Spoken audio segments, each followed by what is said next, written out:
Realise करने लगता है कि वे लूप में कैसे फंसे। अगर उन्हें इसका कारण समझ आ गया तो उन्हें इस टाइम लूप से निकलने का रास्ता भी मिल जाएगा। मिल्टन और स्काइलर अब हर लूप का सारा डेटा नोट करने लगे। यहाँ आने वाले कई दिन अब ऐसे ही बीतते जाते। दोनों हर रोज एक ही दिन यानी कि ट्यूसडे को ही उठते, जहाँ वे शुरू में ही रसल को मारने के बाद पूरा ही दिन इस रिसर्च में लगा देते कि वे इस टाइम लूप को खत्म कैसे करें, जिससे कि वे ट्यूसडे के बाद वेडनेसडे को उठ सकें। अब उन्होंने पहला तरीका आजमाया कि क्या हो अगर वे इस दिन को रसल को मारे ही ना। सो उन्होंने एक दिन रसल को मारे बिना बांधे रखा, लेकिन इसका कोई फायदा नहीं हुआ और वे फिर से इसी दिन में उठ गए। इसके बाद उन्होंने एक गाड़ी लेकर इस आइलैंड से दूर भागने की कोशिश की, लेकिन जैसे ही रात के 12 बजते, फिर चाहे वे कहीं भी पहुँचे हो, टाइम लूप रिसेट होकर वे फिर से ट्यूसडे वाली सुबह ही पहुँच जाते।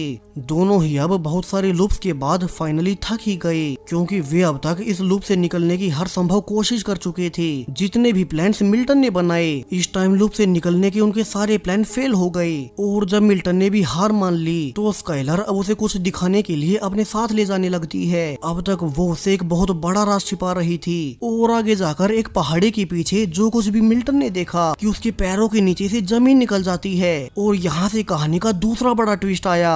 मिल्टन ने देखा कि यहाँ तो उसी जैसे और भी मिल्टन की बॉडी पड़ी हुई थी। यहाँ तो मिल्टन के सैकड़ों वर्जन मरे हुए थे। मिल्टन को यहाँ से स्काइलर रिवील करती है कि ये टाइम लूप अभी से नहीं बल्कि बहुत ज्यादा पहले से चल रहा है, जिसके बारे में अब तक मिल्टन को कुछ याद नहीं था। स्काइलर के अनुसार जब ये लूप शुरू हुआ तब रसल और स्काइलर दोनों मिलकर सुबह होते ही मिल्टन को मार दिया करते, जैसा कि उनका ओरिजिनली प्लान था। लेकिन बार बार इस टाइम लूप के रीसेट होते ही ये दिन फिर से शुरू हो जाता। पहले रसल और स्काइलर मिल्टन को वैसे ही मारते जैसे कि अब हर सुबह मिल्टन और स्काइलर रसल को मारते हैं। अब मिल्टन ने पूछा कि फिर रसल को उन लूप्स का कुछ भी याद क्यों नहीं था, बल्कि मिल्टन को भी इस टाइम लूप के बारे में बाद में याद रहने लगा। स्काइलर ने इसका भी राज खोला कि असल में इस टाइम लूप में अगर कोई भी मारा जाए तो वो टाइम लूप के बारे में ही भूल जाता है और उसका एक नया वर्जन आ जाता है, जिसके बाद उसे लगता है कि वो ट्यूसडे वाला दिन पहली बार जी रहा है। इसलिए शुरू में जब हमेशा मिल्टन मरता था तो रसल और स्काइलर को हमेशा सब कुछ याद रहता